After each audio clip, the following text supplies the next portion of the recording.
वक्रतुंड महाकाय सूर्यकोटि समप्रभा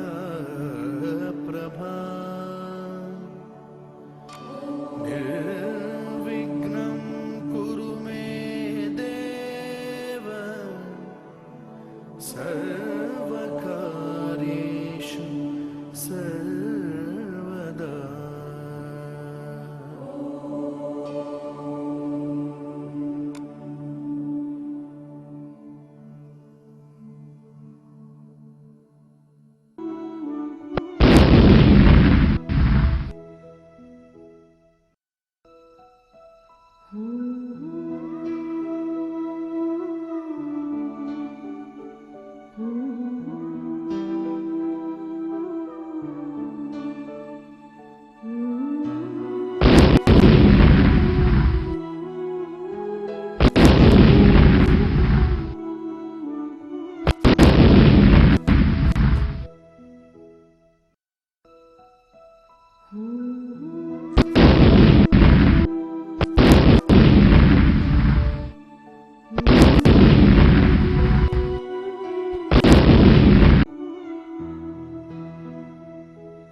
अब हम बात करेंगे संरेखी बिंदु पर। संरेखी बिंदु, संरेखी बिंदु को अंग्रेजी में कहते हैं कोलिनियर पॉइंट्स। कोलिनियर पॉइंट्स, संरेखी बिंदु या कोलिनियर पॉइंट्स का मतलब क्या होता है? देखिए, संरेखी बिंदु जैसा कि शब्द से ही स्पष्ट हो रहा है, संरेखी बिंदु का मतलब है समान रेखा पर स्थित बिंदु। आई बस समझ, कोलिनियर एक ही लाइन पर मौजूद बिंदु, पॉइंट्स। कहने का मतलब ये है कि जब किसी रेखा के ऊपर, किसी एक ही रेखा के ऊपर कुछ पॉइंट, कुछ बिंदु मौजूद हो, मान लीजिए जैसे ए हो, बी हो और सी हो, कोई रेखा है उसके ऊपर 3 पॉइंट लिखे हुए। अब संरेखी बिंदु का मतलब है, कोलिनियर पॉइंट्स का मतलब है समान रेखा पर मौजूद बिंदु। ए, बी और सी तीनों बिंदु संरेखी बिंदु कहलाएंगे, कोलिनियर पॉइंट्स कहलाएंगे। अब मान लीजिए ये जो बिंदु ए, बी और सी हमें दिए गए हैं, इनके हमें कुछ निर्देशांक दे रखे हैं। मान लीजिए x1, y1 दे रखा है, इसका निर्देशांक दे रखा है x2, y2 दे रखा है, और इसका निर्देशांक हमें दे रखा है x3, y3। इन तीनों के कुछ निर्देशांक हमें दे रखे हैं और हमसे ये पूछा जाए कि बताइए कि क्या ये तीनों बिंदु संरेखी हैं, क्या ये तीनों जो पॉइंट्स हैं ये कोलिनियर हैं। तो हम कैसे पहचान पाएंगे कि ये तीनों पॉइंट्स जो हैं, तीनों बिंदु जो हैं वो संरेखी या कोलिनियर हैं या नहीं है? देखिए, इसकी 2 महत्वपूर्ण पहचान होती है। पहली पहचान तो ये होती है कि अगर ये तीनों बिंदु संरेखी हैं तो क्या होगा, ए से बी की बीच की दूरी और बी से सी के बीच की दूरी, मान लीजिए ए से बी के बीच की दूरी जो हमने निकाली वो D1 निकाली, डिस्टेंस 1, और बी से सी के बीच में हमने जो दूरी निकाली वो D2 निकाली, ठीक है।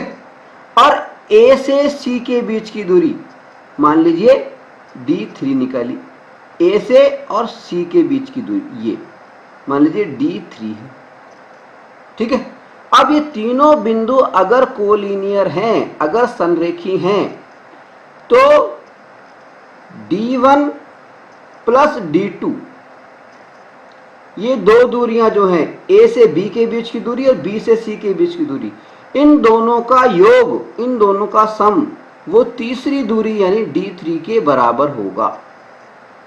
अगर बराबर है, अगर हम इन दोनों के बीच की दूरी निकालें D1 और D2 और इन दोनों को जोड़ें और वो अगर D3 के बराबर निकलती है, तो ऐसी स्थिति में हम कह सकते हैं कि ये तीनों बिंदु संरेखी हैं।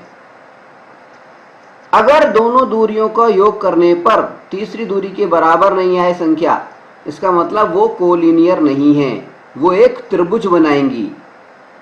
जो कोलिनियर पॉइंट्स नहीं होते वो एक त्रिभुज बनाते हैं, हमेशा ट्राइंगल बनाते हैं, ठीक है। आए बात समझे?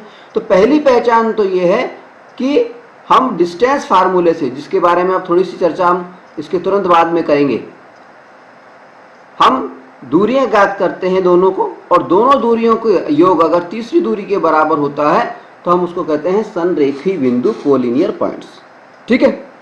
एक दूसरी पहचान भी होती है जिसकी चर्चा हम थोड़ी आगे जाके करेंगे, वो पहचान भी मैं यहाँ पे आपको बता देता हूँ। अगर बिंदु संरेखी हैं, जैसा कि अभी मैंने बताया था, अगर बिंदु संरेखी हैं तो एक त्रिभुज नहीं बनता है, और अगर संरेखी नहीं है, संरेखी हैं यानी एक ही रेखा पर है तो त्रिभुज कैसे बनेगा। लेकिन अगर संरेखी नहीं है यानी एक रेखा पर नहीं है, एक बिंदु यहाँ है, एक बिंदु यहाँ है, एक बिंदु मामूली सा या तो नीचे है या ऊपर है, दोनों ही स्थितियों में एक त्रिभुज बन सकता है। देखिए, बन सकता है त्रिभुज, बन सकता है त्रिभुज, है कि नहीं। तो जब भी बिंदु संरेखी नहीं होते तो एक त्रिभुज बन जाता है, ठीक है। और अगर त्रिभुज बनता है तो इसका मतलब त्रिभुज का कुछ क्षेत्रफल भी होगा, ठीक है। तो दूसरी पहचान संरेखी बिंदुओं की होती है कि जो भी बिंदु हमें दिए गए हैं, उनके जो निर्देशांक हमें दिए गए हैं, उन निर्देशांकों के आधार पर अगर हम त्रिभुज का क्षेत्रफल निकालें, त्रिभुज का क्षेत्रफल, ये त्रिभुज का चिन्ह होता है, त्रिभुज का क्षेत्रफल, ट्राइंगल का एरिया, क्षेत्रफल, क्षेत्रफल निकालें, और अगर कुछ भी क्षेत्रफल आता है, अगर क्षेत्रफल 0 आ जाए तब तो ये बिंदु संरेखी हैं, यानी त्रिभुज बनता ही नहीं, क्योंकि क्षेत्रफल 0 कब आएगा, जब त्रिभुज होगा ही नहीं, ठीक है। अगर कोई भी क्षेत्रफल आ जाए, 1 आ जाए, 2 आ जाए, 3 आ जाए, कुछ भी आ जाए, अगर कुछ भी क्षेत्रफल प्राप्त हो रहा है 0 के अलावा, इसका मतलब वो बिंदु संरेखी नहीं है, कोलिनियर नहीं है। कोलिनियर की पहचान दो हैं। पहली पहचान तो हमने बताई कि अगर हम बिंदुओं के बीच की दूरी ज्ञात करें और दो दूरियों को मिलाने पर तीसरी दूरी आ जाए, दो दूरियों को मिलाने पर, दो दूरियों का योग करने पर तीसरी दूरी आ जाए, तो इसका मतलब है ये जो बिंदु हैं वो कोलिनियर है, संरेखी हैं, ठीक है। और अगर दो दूरियों को मिलाने पर तीसरी दूरी नहीं आए, उससे कम या ज्यादा आए, इसका मतलब वो कोलिनियर नहीं है, वो एक त्रिभुज बनाएंगे, ठीक है। जो बिंदु संरेखी नहीं होते वो एक त्रिभुज बनाते हैं, ये हमें याद रखना है, ठीक है। दूसरी पहचान ये है कि अगर हम तीनों बिंदुओं के निर्देशांकों के आधार पर त्रिभुज का क्षेत्रफल ज्ञात करें और क्षेत्रफल अगर 0 आ जाए तो बिंदु संरेखी हैं, यानी त्रिभुज नहीं बनता है, ठीक है। और अगर क्षेत्रफल कुछ भी आ जाए 0 के अलावा, इसका मतलब बिंदु संरेखी, कोलिनियर नहीं है। अगर बिंदु कोलिनियर हैं, संरेखी हैं, इसका मतलब अगर त्रिभुज का क्षेत्रफल हम ज्ञात करें तीनों बिंदुओं के आधार पर, तीनों बिंदुओं के निर्देशांकों के आधार पर, कोऑर्डिनेट्स के आधार पर, तो क्षेत्रफल आना चाहिए 0, ठीक है। त्रिभुज का क्षेत्रफल के कैसे निकालते हैं, निर्देशांकों के आधार पर, कोऑर्डिनेट्स के आधार पर इसकी चर्चा हम आगे करेंगे। यहाँ पर सिर्फ हमें इतना समझ लेना है कि अगर निर्देशांकों के आधार पर हम त्रिभुज का क्षेत्रफल निकालते हैं और वो क्षेत्रफल अगर 0 आ जाता है तो बिंदु संरेखी माने जाते हैं, कोलिनियर माने जाते हैं। ठीक है, चलिए आगे बढ़ते हैं और बात करते हैं दो बिंदुओं के बीच में, अगर कोई भी दो बिंदु लिखे हुए हैं ए और बी, इनके बीच की दूरी हम कैसे ज्ञात करते हैं। अगर इन बिंदुओं के निर्देशांक हमें दे रखे हों, मान लीजिए इसका निर्देशांक x1 दे रखा है, इसका y1 दे रखा है और इसका x2 और y2 दे रखा है, तो इन दोनों के बीच की दूरी हम कैसे ज्ञात करते हैं, इस पर अब हम चर्चा करेंगे। ठीक है, मान लीजिए हमें दो बिंदु दिए गए हैं ग्राफ पेपर के ऊपर। मान लीजिए एक बिंदु है ये, जिसको हम नाम दे देते हैं P नाम दे देता हूं, और दूसरा बिंदु जो मान लीजिए दूसरा बिंदु है ये, जिसको हम Q नाम दे देते हैं, Q। ठीक है, दो बिंदु हमें दे रखे हैं और इन दोनों बिंदुओं के निर्देशांक भी हमें दे रखे हैं, कोऑर्डिनेट्स भी हमें दे रखे हैं। पहले P बिंदु के निर्देशांक है x1, y1। ठीक है, और Q बिंदु है उसके निर्देशांक मान लीजिए हमें दे रखे हैं x2, y2। निर्देशांक हमें दे रखे हैं। अब निर्देशांक का अर्थ भी हम जानते हैं।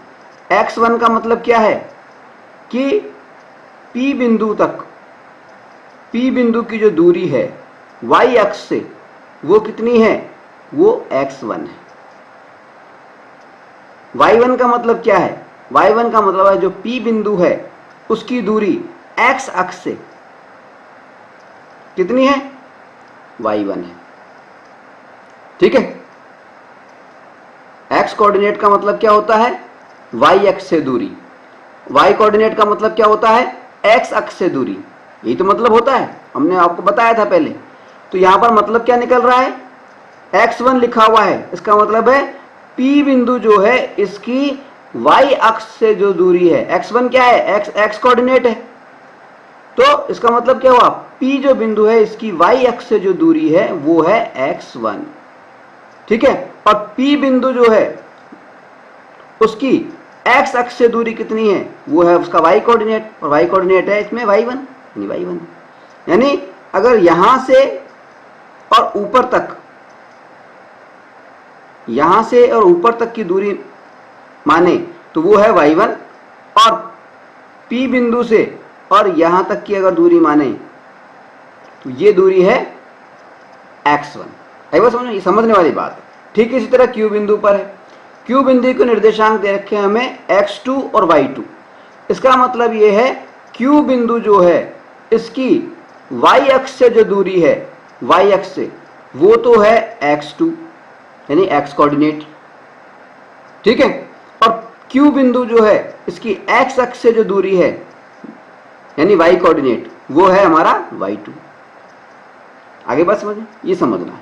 ठीक है, अब देखिए ये दो बिंदु हमें दिए गए P और Q, और हमें इन दोनों के बीच की दूरी ज्ञात करनी है, डिस्टेंस ज्ञात करनी है। क्या ज्ञात करनी है, डिस्टेंस।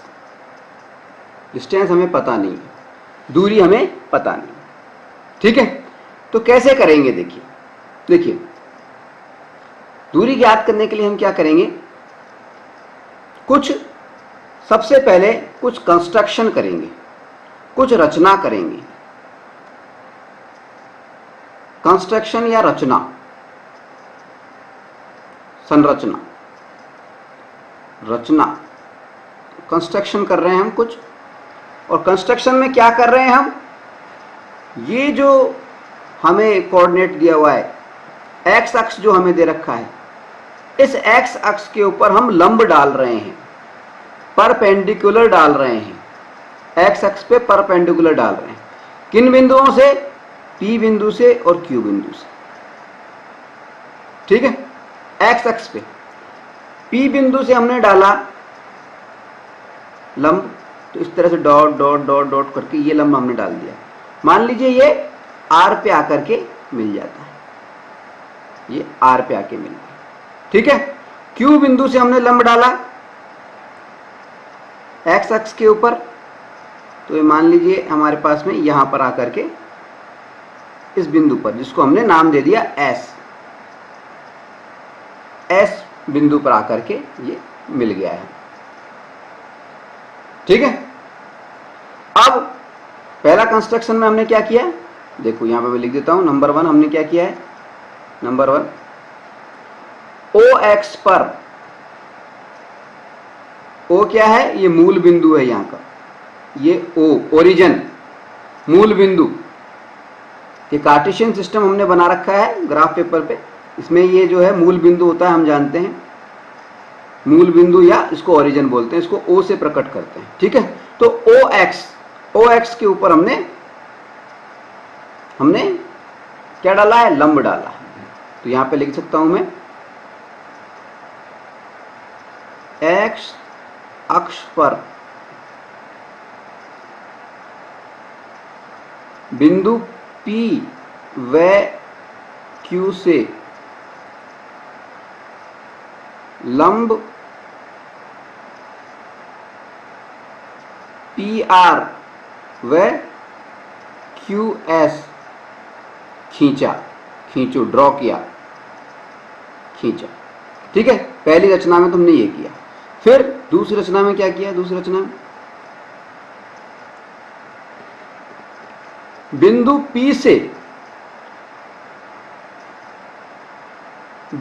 P से और ये जो है QS, इसके ऊपर एक लंब डाला।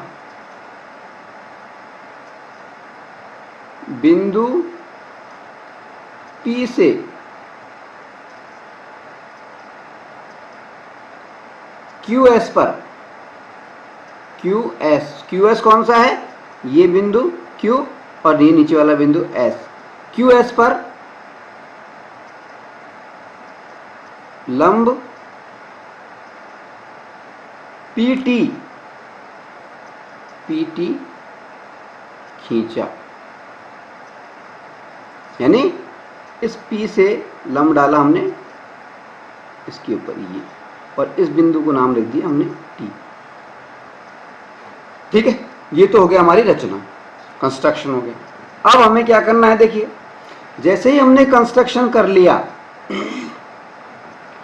कंस्ट्रक्शन करते ही देखिए हमें यहां पे एक त्रिभुज नजर आने लग गया, त्रिभुज, क्योंकि बिंदु P से T पर ये जो PT है, ये QS के ऊपर लंब है, इसका मतलब ये 90 डिग्री है।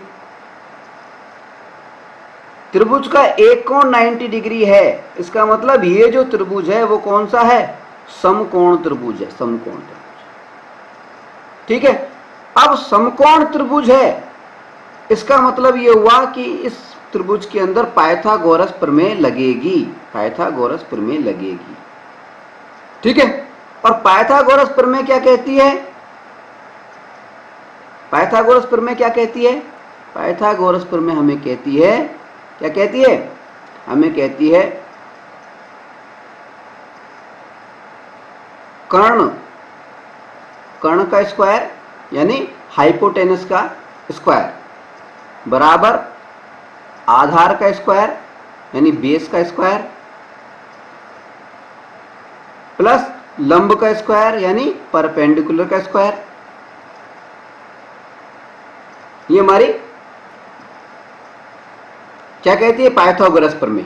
ठीक है, अब कर्ण क्या है, D, P से 90 डिग्री का जो कोण बन रहा है, इसके जस्ट सामने वाली जो भुजा होती है वो कर्ण होती है, कर्ण या हाइपोटेनस होती है। ठीक है, यानी जो D हमें ज्ञात करना है वो क्या है, हकीकत में कर्ण ज्ञात करना है, PQ ज्ञात करना है हमें। कर्ण क्या है, PQ। तो PQ का स्क्वायर बराबर आधार, आधार क्या है, आधार है PT का स्क्वायर प्लस लंब, लंब क्या है QT Q T, Q T इसका स्क्वायर। ठीक है, अब देखिए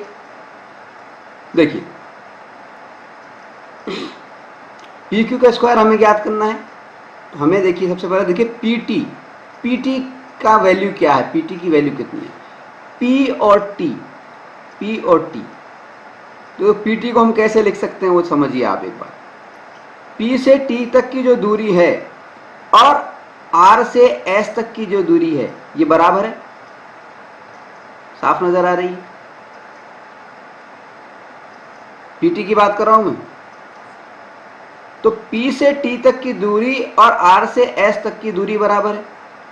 ठीक है, और अगर हम बात करें पूरी कुल दूरी की, तो कुल दूरी कितनी है, O से S तक की दूरी है। तो अगर हमें R से S तक की दूरी ज्ञात करनी हो तो हम कैसे कर सकते हैं, O से S तक की जो दूरी है उसमें से R से S तक की दूरी को घटा देंगे, या Q से R तक की दूरी को हटा देंगे। ठीक है, तो अगर हम PT की जगह पे ये लिख दें, ये तो हम मान ही लेंगे PT बराबर RS, ये तो मान लेंगे। इसके बाद में ये जो PT है, PT को हम किस तरह से लिख देंगे, PT को हम लिख देंगे OS minus OR, OS minus OR इसका स्क्वायर, प्लस अब बात आ रही है QT, ये है Q और ये है हमारा T। ये जो दूरी है QT, इसको हम कैसे लिख सकते हैं, इसको हम लिख सकते हैं QS में से और TS को घटा सकते हैं। तो QS, इस QT को हम लिख सकते हैं QS माइनस ST इसका स्क्वायर। ठीक है, लिख सकते हैं कि नहीं लिख सकते हैं। ठीक है, अब देखिए OS क्या चीज है, OS, O से S ये दूरी कितनी है। तो यहां पे देखिए निर्देशांक कितने दे रखे हैं, x2, x अक्ष पे कितना है x2, यानी ये दूरी है x2। तो OS की जगह पे हम लिख देंगे x2। ठीक है, इसी तरह से OR, O से R तक की दूरी कितनी है, तो R पे यहां देखिए P का निर्देशांक कितना दे रखा है x1, यानी O से R तक की दूरी है x1, तो यहां पे लिख देंगे x1, इसका स्क्वायर कर दिया हमने। ठीक है, प्लस अब देखिए QS, Q से S ऊर्ध्वाधर खड़ी दूरी हम देख रहे हैं, Q से S के बीच की दूरी, खड़ी दूरी का मतलब है y कोऑर्डिनेट देखना है हमें। तो इसका Q का y कोऑर्डिनेट कितना है, y2, तो QS की जगह पे हम दूरी लिख देंगे y2। ठीक है, अब माइनस ST, S और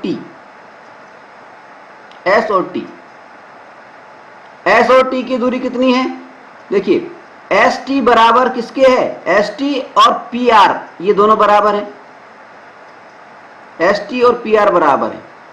ठीक है, और P का y कोऑर्डिनेट है y1, तो T जो है इसकी हाइट भी हो जाएगी y1। ठीक है, तो S से T के बीच की जो दूरी है वो भी y1 हो गई, तो यहां पे लिख देंगे y1 का स्क्वायर। ठीक है, ये है PQ का होल स्क्वायर।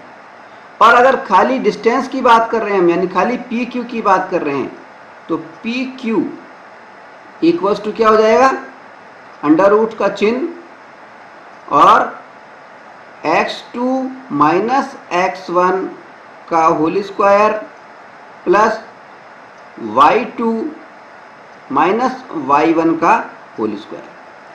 ये जो फार्मूला आया है, इस फार्मूले में जब हम मान रखेंगे तो हमें PQ की दूरी प्राप्त हो जाएगी। और ये जो सूत्र हमें प्राप्त हुआ है, इस सूत्र को हम बोलते हैं डिस्टेंस फार्मूला, डिस्टेंस फार्मूला यानी दूरी का सूत्र, दूरी का सूत्र। जब कभी भी हमें दो बिंदुओं के बीच दूरी ज्ञात करनी हो और उन बिंदुओं के हमें निर्देशांक दिए हुए हों, तो हम उन निर्देशांकों के मान को जब इस सूत्र के अंदर, इस फार्मूले के अंदर, डिस्टेंस फार्मूले के अंदर हम फिट कर देंगे, प्लेस कर देंगे, रख देंगे, तो हमें दूरी ज्ञात हो जाएगी दो बिंदुओं के बीच की। ठीक है, तो डिस्टेंस फार्मूला काफी इंपॉर्टेंट है और आप इसको समझ गए होंगे। ठीक है, चलिए डिस्टेंस फार्मूले पर आधारित कुछ सवाल हम करने की कोशिश करते हैं। इसको एक बार समझें पहले जरा सा। देखिए पी क्यू बराबर क्या किया है हमने, x2, दोनों x कोऑर्डिनेट हैं, x2 माइनस x1। हम चाहे उल्टा भी लिख सकते हैं इसको, x1 माइनस x2 भी लिख सकते हैं, कोई खास बात नहीं है। y1 माइनस y2 भी लिख सकते हैं, कोई खास बात नहीं है। ठीक है, तो ये जो x1 और x2 दोनों जो कोऑर्डिनेट हैं, x कोऑर्डिनेट, इन दोनों को घटाना है और उसका स्क्वायर करना है, y कोऑर्डिनेट को दोनों को घटाना है और उसका स्क्वायर करना है, और फिर जो संख्या है उसका वर्गमूल हमें निकालना है। इससे हमें दूरी प्राप्त हो जाती है। ठीक है, चलिए अब इससे जुड़े हुए कुछ सवाल हम लेकर के और हल करने की कोशिश करते हैं। हम ले रहे हैं उदाहरण नंबर 1, एग्जाम्पल नंबर 1। इसमें हमसे कहा गया है कि क्या बिंदु 3,2 -2, -3 और 2,3 एक त्रिभुज बनाते हैं, और यदि हां तो बताइए किस प्रकार का त्रिभुज बनाते हैं।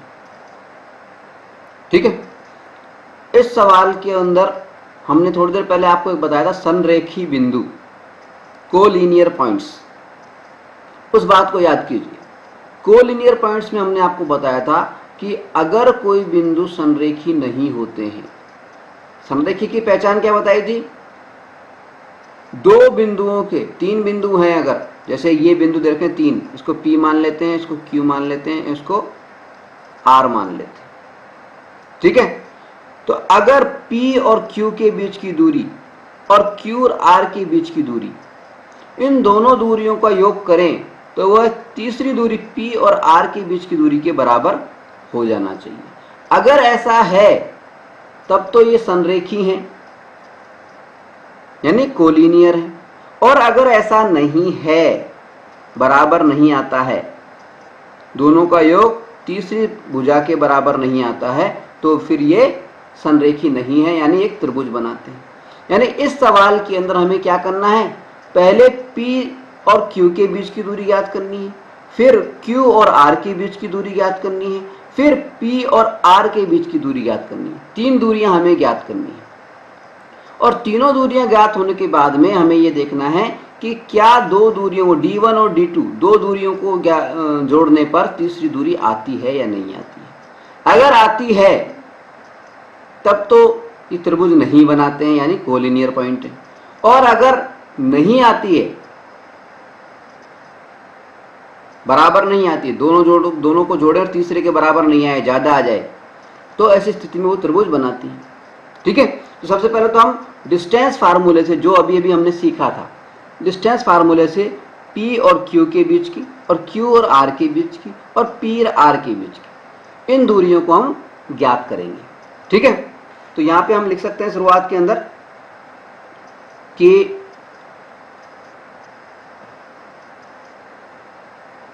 डिस्टेंस फार्मूले से, डिस्टेंस फार्मूला मतलब दूरी सूत्र से, दूरी सूत्र से। दूरी सूत्र क्या है, दूरी सूत्र क्या था हमारा, D बराबर, डिस्टेंस बराबर क्या होता है, x2 माइनस x1 का whole square plus y2 minus y1 का होल स्क्वायर और इन सब का अंडर रूट। ये हमारा दूरी सूत्र होता है, अभी अभी हमने निकाला था। ठीक है, अब दूरी सूत्र से हम क्या कर रहे हैं, P और Q, P यानी 3,2 और Q यानी -2, -3। इनके बीच की दूरी हम ज्ञात कर रहे हैं, पी क्यू को हम ज्ञात कर रहे हैं, पी क्यू। ठीक है, कैसे ज्ञात करेंगे? देखिए, ज्ञात कैसे करेंगे ये समझने वाली बात है। देखिए, इसको x1 और इसको x2 मानेंगे, ये x कोऑर्डिनेट है तो उसको x1 मानेंगे, और ये भी x कोऑर्डिनेट है इसको x2 मानेंगे।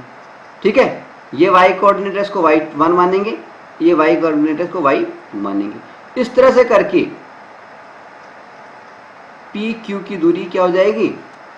देखिए, फार्मूले में रख देते हैं हम, अंडर रूट का चिन्ह क्यों लगाया? x2 की वैल्यू कितनी है? -2। x2 की वैल्यू कितनी आई? x2 की वैल्यू x2 लिखना है, तो x2 कितना है? -2, तो -2। फिर -x1 की वैल्यू कितनी है? -3, तो x2 -x1 हो गया, इसका स्क्वायर कर दिया, प्लस y2 यानी -3, माइनस y1 यानी 2। ठीक है, ये रख दिया, इसका स्क्वायर कर दिया। ठीक है, अब ये क्या हो जाएगा? देखिए, सिंपलाइज करेंगे इसको आगे, तो ये सिंपलाइज का चिन्ह होता है, ध्यान रखना है। आगे बढ़े, सिंपल जब इसको करेंगे हम तो क्या हो जाएगा? ये -2 और -3 -5 हो जाएगा। -5 का जब वर्क करेंगे तो 25 आ जाएगा, 25, प्लस -3 और -2 ये भी -5 आ जाएगा, और -5 का जब वर्क करेंगे हम, -5 का जब हम वर्क करेंगे तो कितना आ जाएगा? वो भी 25 आ जाएगा, 25 यानी 25 दूनी 50। इसका वर्गमूल निकालना है, यानी √50। 50 का जो वर्गमूल है वो निकाल लेते हैं। 50 का जब वर्गमूल हम निकालेंगे तो हमें प्राप्त होगा 7.07 लगभग। ठीक है, ये √50 भी लिख सकते हैं, ये 7.07 भी लिख सकते हैं। ठीक है, अब दूरी सूत्र से ये हम क्या निकाल रहे हैं? पी क्यू के बाद में क्यू आर, अब हम निकाल रहे हैं क्यू आर। अब क्यू के कोऑर्डिनेट लिख लेते हैं हम। क्यू के कोऑर्डिनेट है -2, -3, और आर के कोऑर्डिनेट कितने दे रखे हैं इसमें? 2, 3। ठीक है, तो अब क्यू आर निकाल रहे हैं, क्यू से आर के बीच की दूरी निकाल रहे हैं। कैसे निकालेंगे? बिल्कुल सेम वही पैटर्न है। देखिए, सबसे पहले तो ये पहचान लो इन कोऑर्डिनेट्स के अंदर कि x1 कौन सा है, x2 कौन सा है, y1 कौन सा है, y2 कौन सा है। देखिए, ये x1 और ये वाला x2। ठीक है, फिर ये y1 और ये y2। पहला कोऑर्डिनेट x होता है और दूसरा कोऑर्डिनेट y होता है। ठीक है, याद रहेगा, ये पहचानना जरूरी है हमारे लिए। ठीक है, अब फार्मूले के हिसाब से चलेंगे हम। x2 - x1, x2 यानी x कोऑर्डिनेट दूसरा वाला, यानी वो कितना है? 2 आ रहा है इसमें साफ, -x1 यानी पहले वाला -x1 यानी -2।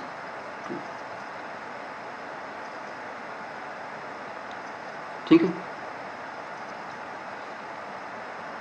स्क्वायर कर दिया। ठीक है, उसके बाद में प्लस y2 - y1। y2 कौन सा है? y2 मतलब 3, माइनस y1 कितना है? -3, माइनस ये -3, ये हो गया। ठीक है, यहाँ पे माइनस का ध्यान रखना है स्पेशली, क्योंकि ये -3 है, बीच में माइनस आ रहा है, इसलिए ब्रैकेट में लिखा है हमने ये चीज़। ठीक है, अब ये माइनस माइनस प्लस हो जाएंगे। देखिए, माइनस माइनस प्लस हो जाएंगे, ये माइनस अंदर वाले माइनस है होगा तो प्लस हो जाएगा। तो 2 + 2 का स्क्वायर और 3 + 3 का स्क्वायर, 2 + 2 कितना हो गया? 4, 4 का स्क्वायर कितना हो गया? 16 आ गया। प्लस 3 कितना हो गया, 3 और 3 6, 6 का स्क्वायर कितना हो गया 36, 16 और 36 इन दोनों को हमने जोड़ा तो कितना आ गया हमारे पास में 52, यानी हमारे पास में आ गया √52। और √52 या इसको जब अंडर रूट निकाल के देखेंगे इसको हम तो 7.21 के आसपास आ जाएगा। हम खाली √52 भी मान सकते हैं, ठीक है, 7.21 है, ठीक है। अब तीसरी दूरी बची कौन सी, P से R के बीच में दूरी, यानी अब हमें ज्ञात करनी है PR, P से R के बीच की दूरी। तो P कोऑर्डिनेट कितना है वो लिखना है हमें। P के कोऑर्डिनेट है 3 और 2 और R के कोऑर्डिनेट हैं,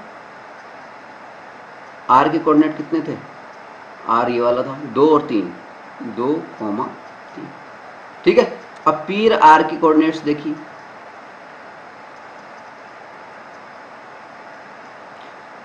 फार्मूले पे आ जाए, x2 माइनस x1, PR की दूरी निकाल रहे हैं हम, x2 माइनस x1, तो x2 कौन सा है ये 2 माइनस x1 कितना है ये 3, ब्रैकेट बंद और स्क्वायर लगा दिए, प्लस फार्मूले में आगे क्या है y2 माइनस y1, y2 कौन सा है यानी 3 माइनस y1 कितना है 2, स्क्वायर होगा। इसको सिंपलाइज करेंगे आगे, सिंपलाइज को चिन्ह, ठीक है, ठीक है। अब देखिए 3 में से ये 2, ये -3 के हैं और ये 2 प्लस का है, तो -1 बचा, -1 का वर्ग करेंगे तो क्या आ जाएगा 1 ही आ जाएगा, -1 का वर्ग कितना आ जाएगा 1, इधर 3 में से 2 गया फिर से 1 आया, 1 का वर्ग करेंगे तो ये भी 1 आ जाएगा, यानी 1 + 1 इसका वर्ग, यानी हमारा क्या प्राप्त हुआ √2। और √2 को अगर हम करके देखें आगे तो हमें क्या प्राप्त होगा, हमें प्राप्त हो जाएगा 1.41 लगभग, √2 भी रख सकते हैं और वही मान सकते हैं, ठीक है। अब आई बात, दूरियां तो हमने निकाल ली तीनों पॉइंटों की, अब हमें सवाल में ये बताना था कि क्या ये एक त्रिभुज बनाते हैं। इसका मतलब ये है कि हमें ये तय करना है कि क्या PQ की जो दूरी आ रही है 7.07 और QR की जो दूरी आ रही है 7.21, इन दोनों को अगर हम जोड़ें तो क्या हमें 1.41 यानी तीसरी दूरी प्राप्त हो जाएगी। बिल्कुल नहीं हो रही ना, क्योंकि तीसरी दूरी दोनों को जोड़ने पर दोनों का योग तीसरे के बराबर नहीं हो रहा। इसका मतलब ये कोलिनियर नहीं है, संरेखी बिंदु नहीं है, और संरेखी बिंदु नहीं है इसका मतलब ये त्रिभुज बनाते हैं, ठीक है। तो यहाँ पे हम आंसर में लिखेंगे, चूंकि मैं यहाँ लिख देता हूँ जगह कम है, हम लिखेंगे आंसर में चूंकि, चूंकि का चिन्ह हो गया PQ plus QR not equals, बराबर का चिन्ह लगा के इसको काट देंगे, बराबर नहीं है किसके PR की, अतः ये संरेखी बिंदु नहीं है, ये कोलिनियर पॉइंट नहीं है, अतः ये एक त्रिभुज बनाते हैं। कोलिनियर नहीं है तो त्रिभुज बनाते ही बनाते हैं, ठीक है। तो ये तो बात तय हो गई, पहला जवाब तो हमारा आ गया कि ये त्रिभुज बनाते हैं।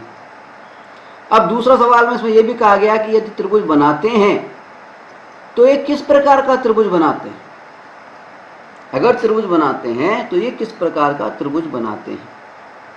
अब हम इस फार्मूले के अंदर ये जो हमारा ये पता करना है किस प्रकार त्रिभुज बनाते हैं, इसमें हम पाइथागोरस प्रमेय लगा के देखेंगे,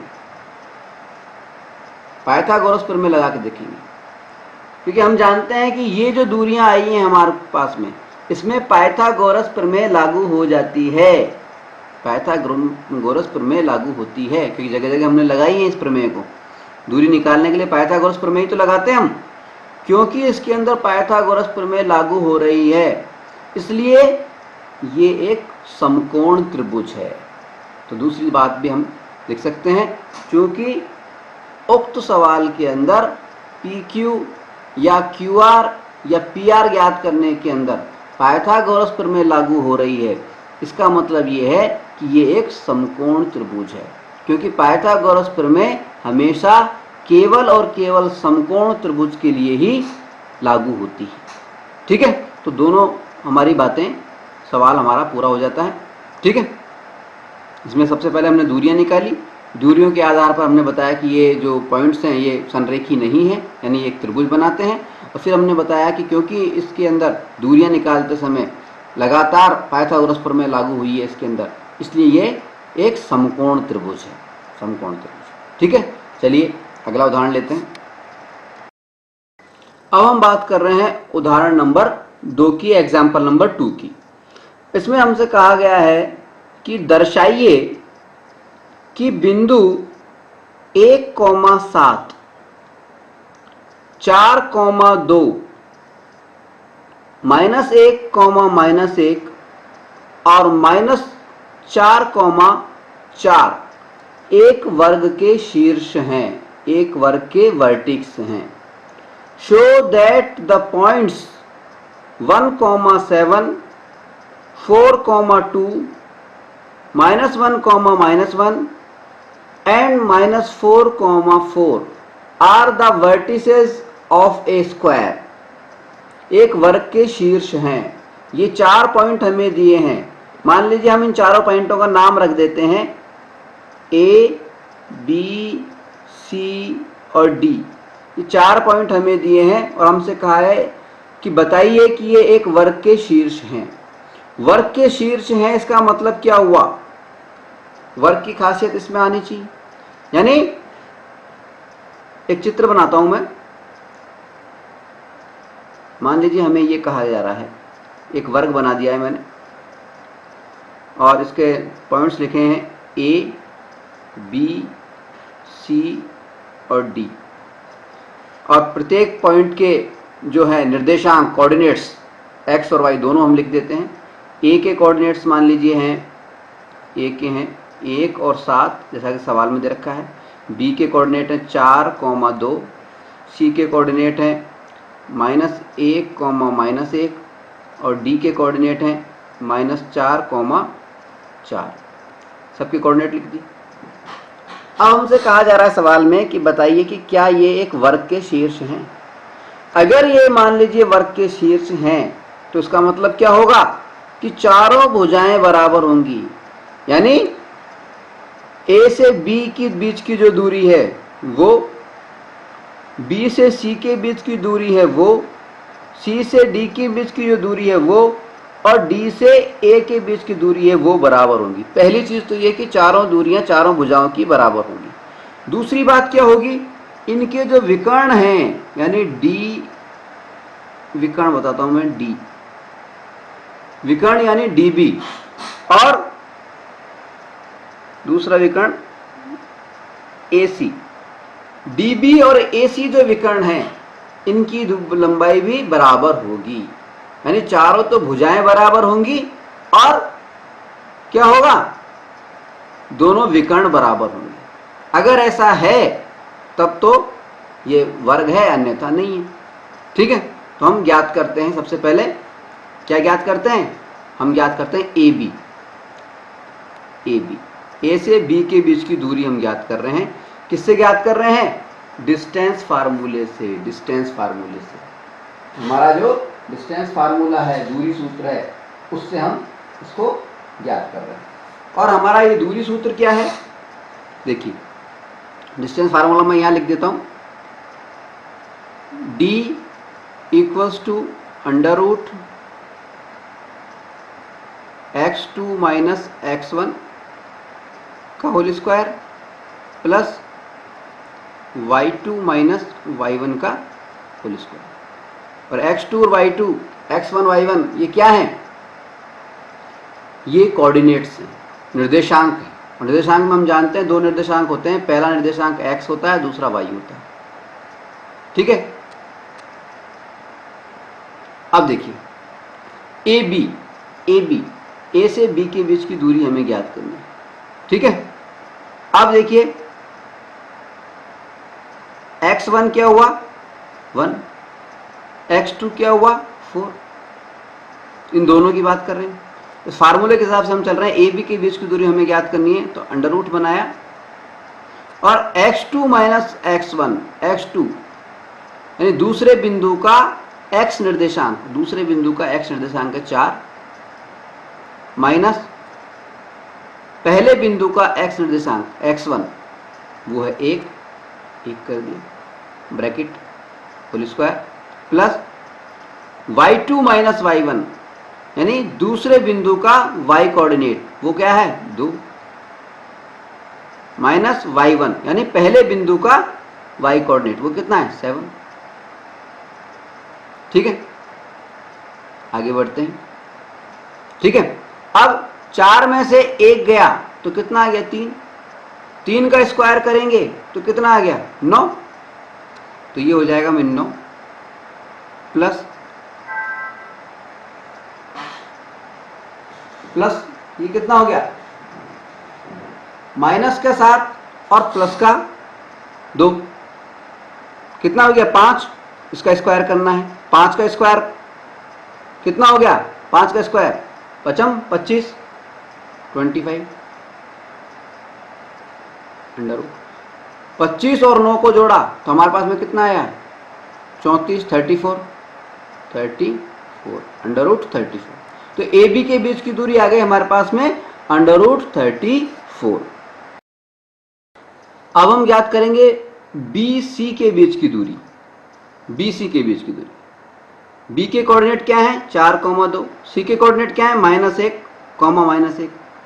ठीक है, तो हम ज्ञात कर रहे हैं बी सी के बीच की दूरी, बी सी। तरीका वही है, दूरी सूत्र लगाइए अंडर रूट के अंदर x2 माइनस x1, x2 कितना है x2 मतलब अगला वाला, दूसरा वाला जो x कोऑर्डिनेट है यानी -1 माइनस x1 कितना है 4 इसका स्क्वायर प्लस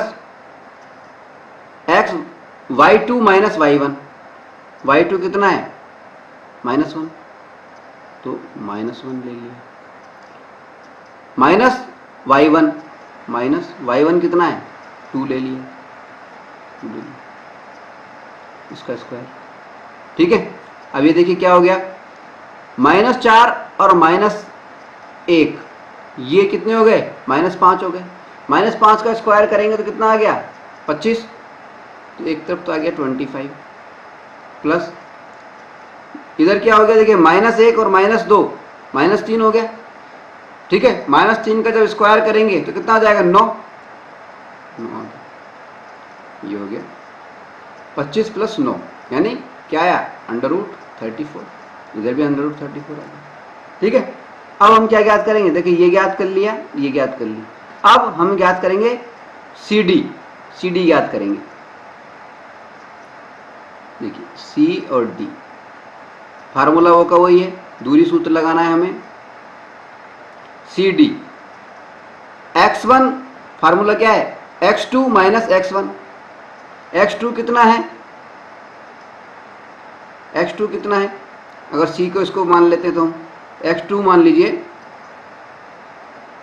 x2 ये x2 हो गया और ये x1 हो गया। ठीक है, तो x2 -4 है, x2 यानी -4 माइनस x1 यानी -1, इन दोनों का वर्क कर दिया प्लस y2 माइनस y1 कितना है 4 माइनस y1 कितना है -1 है, तो माइनस माइनस प्लस हो गया +1, इसका वर्ग हो गया। ठीक है, अब कितना हो गया देखिए इसको सॉल्व करेंगे तो -4 और -1 कितना हो गया -4 और -1 कितना हो गया -5 -5 का वर्ग करेंगे तो कितना आ गया 25, 25। देखिए यहाँ पे थोड़ा सा मिस्टेक है, यहाँ पे हमने क्या किया था, देखिए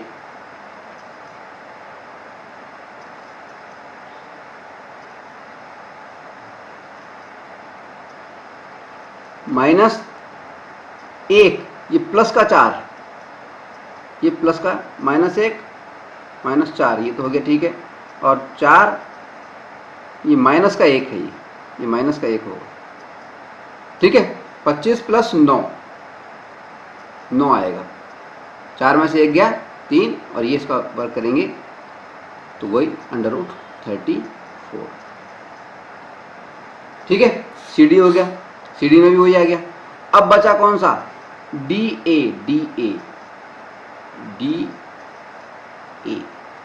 देखिए गलती ना हो इसलिए हम क्या करते हैं, DA लिखा है हमने तो रफ के अंदर साइड में हम लिख लेंगे DA का मतलब D के कोऑर्डिनेट लिख लेते हैं, D लिख लेता हूं मैं,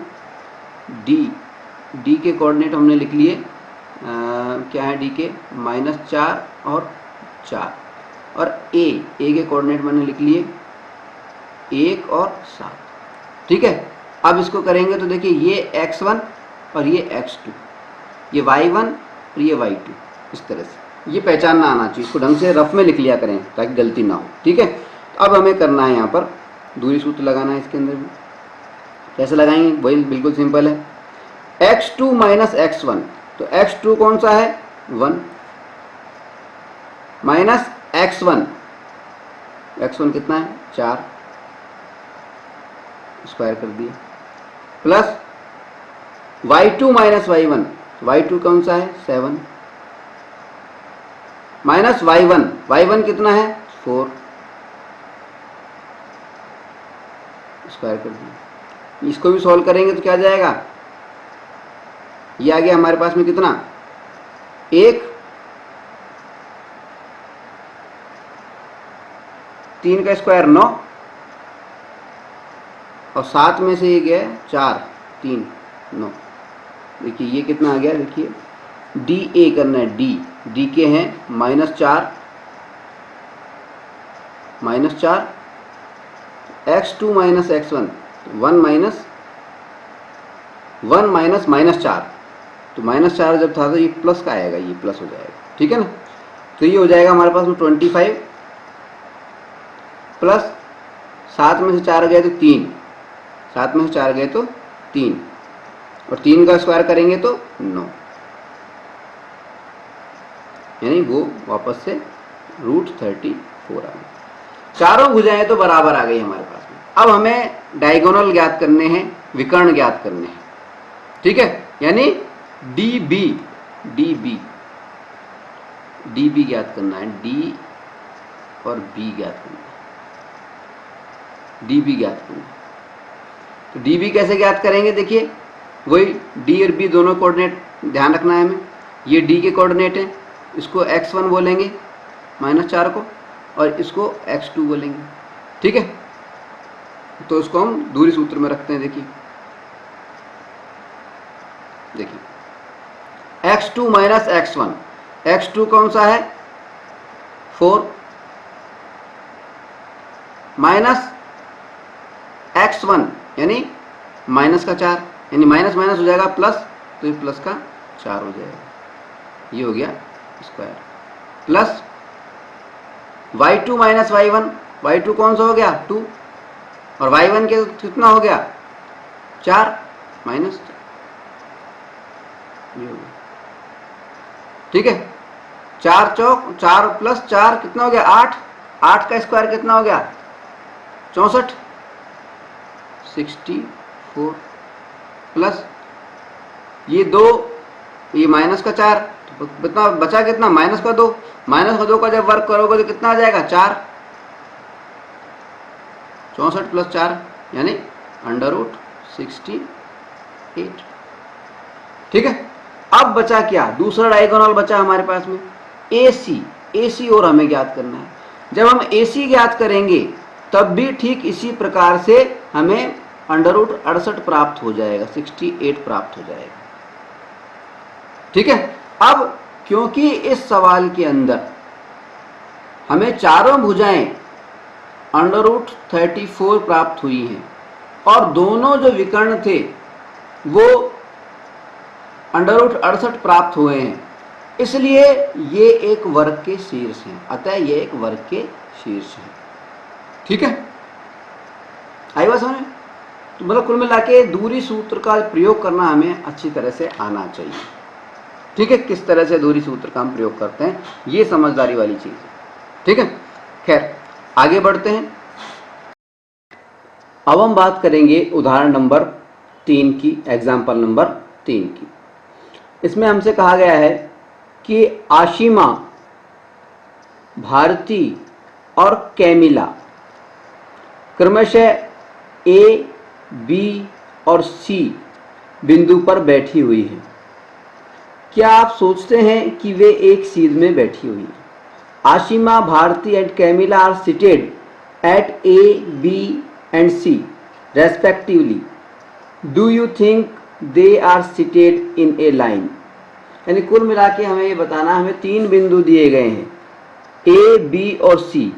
उन तीनों बिंदुओं के हमें निर्देशांक भी दिए गए हैं और हमें ये बताना है कि क्या ये तीनों बिंदु संरेखी हैं, कोलिनियर हैं या नहीं है। ठीक है, संरेखी बिंदु होने की पहचान हमने बताई थी। क्या बताई थी हमने पहचान? कि संरेखी बिंदु कौन से होते हैं? संरेखी बिंदु कौन से होते हैं? जब 3 बिंदु हैं, उनमें जैसे ये 3 बिंदु इसमें दे रखे सवाल में, ए, बी और सी, चित्र भी दे रखा है। अगर ए और बी के बीच की दूरी और बी और सी के बीच की दूरी, इन दोनों दूरियों को हम जोड़ें और वो उन दोनों दूरियों को जोड़ने पर जो हमें संख्या प्राप्त हो वो ए और सी के बीच की दूरी के बराबर हो, तब तो वो संरेखी हैं, अन्यथा नहीं है। यानी अगर ए बी जो दूरी है वो प्लस बी सी जो दूरी है वो ए सी जो दूरी है उसके बराबर हो, तब तो वो संरेखी है, अन्यथा नहीं है। तो हमें ये देखना है कि क्या ये बराबर है या नहीं है, संरेखी है या नहीं। ठीक है, यानी हमें 3 दूरियां ज्ञात करनी है, ए से बी के बीच की दूरी, बी से सी के बीच की दूरी और ए से सी के बीच की दूरी। ठीक है, सबसे पहले हम ज्ञात करेंगे ए से बी के बीच की दूरी, ए बी दूरी हम ज्ञात करेंगे। कैसे ज्ञात करेंगे? हम ज्ञात करेंगे ये दूरी फार्मूले से, डिस्टेंस फार्मूले से। दूरी फार्मूला हमारा क्या होता है, मैं यहाँ कॉर्नर पे लिख देता हूँ, आप रफ में लिख सकते हैं इसको और याद भी रख सकते हैं। दूरी फार्मूला है d बराबर √x2 माइनस x1 का whole square plus y2 minus y1 का होल स्क्वायर। ये है हमारा दूरी फार्मूला। यहाँ पर x1 और y1, x2 और y2 ये क्या है? ये निर्देशांक हैं, पहले बिंदु के और दूसरे बिंदु के। ठीक है, अब यहाँ पे हम ए बी की बात कर रहे हैं, यानी ए बिंदु के निर्देशांक हमें मालूम होने चाहिए। ए बी की बात कर रहा हूँ मैं, तो ए का निर्देशांक देखिए, ए बी ज्ञात कर रहे हैं हम, तो मान लीजिए ये ए है। ए के निर्देशांक क्या दे रखे हैं हमें? 3 और 1, 3,1। ठीक है, ये बी है, मान लीजिए बी के निर्देशांक हमें क्या दे रखे हैं? 6,4, 6,4। ठीक है, अब 3,1 यानी ये x1 है, 3 तो है x1, ये तो है x1 और ये 1 जो है ये है y1। ठीक है, इसी तरह से 6 जो है ये है x2 और ये है y2। ठीक है, अब x2 और y2 और x1 y1 इसके मान हम दूरी फार्मूले में रख देते हैं। देखिए कैसे कर रखेंगे, देखिए ए बी इक्वल्स टू